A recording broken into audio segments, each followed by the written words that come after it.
Hi friends, நான் இந்த சேனல்லேருந்து வாஹித். நாம இன்னைக்கு என்ன பார்க்க போறோம்னா ரேஷியோவில் ஒரு சம் தான் பார்க்க போறோம். வாங்க பார்க்கலாம். ஒரு குடும்பத்தின் வரவுக்கும் செலவுக்கும் இடையே உள்ள விகிதம் 7:6 மற்றும் வரவு 21,000 எனில் சேமிப்பு என்ன? என்னங்க இது? ஒன்றும் இல்லைங்க. அதாவது ஒரு அமௌண்ட் இருக்கு. இப்போ வரவு என்னது? சப்போஸ் நமக்கு வந்தது, ஓகேவா? வரவுனா வரது, ஓகே. அதாவது வரவுக்கும் செலவுக்கும் உள்ள விகிதம் எவ்வளோப்பா சொல்றாங்க? 7:6. ஓகே, அப்பனா 7:6. ஓகே, வரவு 21,000 சொல்லிட்டாங்களா? அப்போ வரவு எவ்வளோ? 26,000. ஓகே, எனில் சேமிப்பு என்ன?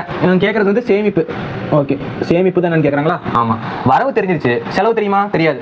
வரவு வந்து நமக்கு வந்தது எவ்வளோன்னு தெரிஞ்சாதான், அதே மாதிரி செலவு எவ்வளோன்னு சொல்லி நம்ம செலவு பண்ணது தெரிஞ்சாதான், இது ரெண்டு கழிச்சா நமக்கு சேமிப்பு கிடைச்சிருமா? ஆமாம், கிடைச்சிருங்க. ஓகே ஓகே, இப்போ வரவு எவ்வளோ? 7:6 விகிதத்தில் இருக்கு. ஓகே, இப்போ 7 வந்து 3 பெருக்கலாம்.